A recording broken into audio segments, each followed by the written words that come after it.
What's going on, friend? In this episode, we're gonna be talking about why we hate amp sims. What? I'm Jorge Lanzas, and now we break it down, baby.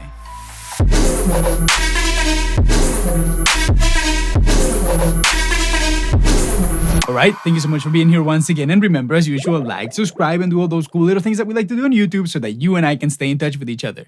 Anyway, lately I've been doing a bunch of videos about amp sims, and that really has given me like a lot of insight of what an amp sim does and how it sounds, because just like a lot of people, I grew up just like listening to actual amps in rooms, like shaking the body and just like being super loud. And I remember playing with bands and feeling that aggression, even with like amps that by today's standards are like maybe beginner amplifiers. For us, they sounded so good back then. And now that we are a little bit older, we've tasted finer treasures in life. In my case, for example, I have the opportunity to be in like super amazing studios with great gear. So I've heard amazing equipment on both sides of the window.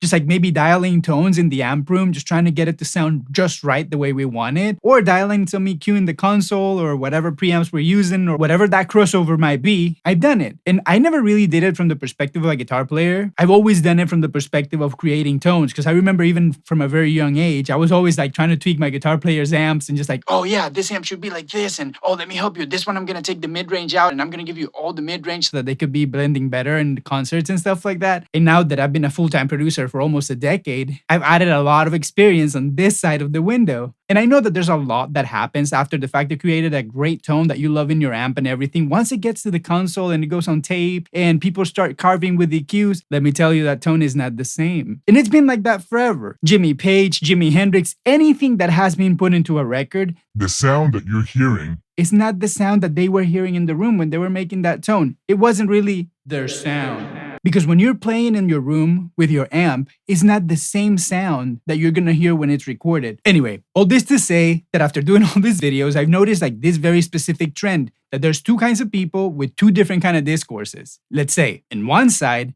there's your traditional guitar player, the one who hates amp sims. It doesn't matter how good these companies get it. It doesn't matter how close they get to make it sound just like the real thing. There's this guy who's never gonna like it. And on the other hand, we have like the computer guitar player, the one that's used to listening to a guitar through some headphones or some high quality speakers. And producers fall in this category as well, who tend to actually really like what's going on right now in the amp sim world. So that led me to ask myself, why is there this big gap between the traditional guitar player and the computer guitar player, or the modern guitar player, or the producer guitar player, or the mixer, or the audio professional? And I think I know why. Granted, there's definitely a degree of snobbery in here, because we all know that we love to snob on anything. Movies, musical taste, what do you like on your guitars, even what do you like on your hot dog, or like this big discussion of like, if we like pineapple on pizza. Anyway, all that to say that we love to fight a little bit because we're all snobs about something. But today we're not going to focus on that, because that would take us into never-ending subjective land. And what we're going to focus on is on this.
Okay, so now I'm super curious to hear your thoughts. Which one did you like better, A or B? Okay, just go and let me know in the comments. I'll wait. Oh, by the way, like and subscribe while you're there. Okay, so the big difference is that on B, I always had the microphone on. So the same microphone that you're listening my voice, you were hearing the guitar acoustically. And I did a little bit of a blend because coming back to what I said earlier, I feel like the traditional guitar player, it's used to always hearing the guitar. This chunk of wood with metal and strings and stuff is ringing literally like 2 feet away from your ears. You are always hearing that thing. Unless you're like performing in like a stadium or like a huge arena, then maybe that doesn't play too much. But for everybody else, you're always hearing this guitar ringing.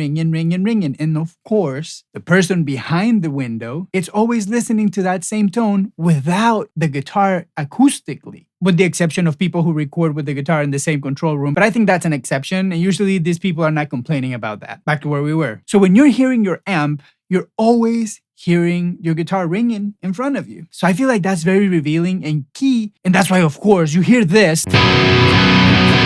And then you hear this.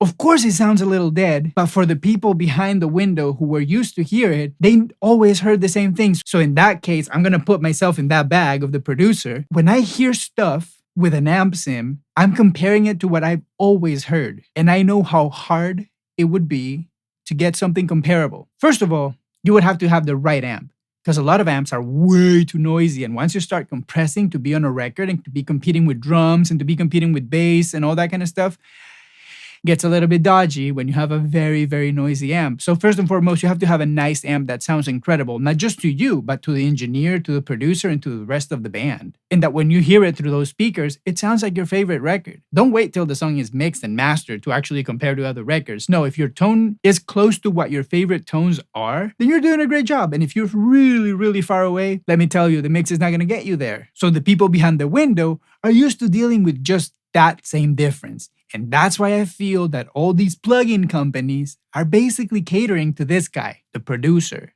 the mixer, the computer/bedroom guitar player. I feel like that's their demographic. They're catering to these people that are used to hear an amp through a microphone, through a preamp, into tape or into Pro Tools or whatever Logic or GarageBand, whatever you're using. So it's like we're always comparing apples to apples. But in the case of the most traditional of us, when we're playing with the amp, hardly ever the amp is going to be so loud that you don't hear the guitar in front of you. So you're always hearing this super lively instrument. And that's why when a guitar player hears a guitar and changes to another, the differences seem a little bit more apparent than a lot of people would think. And that's why when you hear it on tape, you're like, maybe the difference isn't as big as I thought. Because you're taking a big element out of the sound that you're really used to hearing. So let me know in the comment section if you feel identified with that kind of stuff, because that's exactly what happened to me. I'm like so used to play my guitars like unplugged. So I'm kind of used to hearing certain differences between my guitars. And I kind of want to say that it translates when I go to the amps in a weird way. And maybe we'll have to do a video about that, right? But I digress. I feel like when I hear those differences, I'm really, really letting myself be informed by, of course, the way the instrument itself feels in my body, how it resonates, how I feel like, oh, I have this nice resonance right next to the headstock, or the nut rings in a certain way, or the bridge rings in a certain way, or the strings are way more lively in this guitar, or this guitar sounds a little bit more muted. I am taking all that into consideration when I'm thinking which guitar I like the most. And then, of course, I put it into tape, and I'm expecting sort of like the same differences. But I don't feel like it's always the case. Anyway, so I know that this is a little bit of a touchy subject, but let me know, what camp are you in? Do you love or hate amp sims? And before I keep talking too much, remember, like if you like this video, definitely subscribe, stay warm, stay safe, go to the comment section down below and let me know what you think. Other than that, I'm out, my friend. Thank you for being here.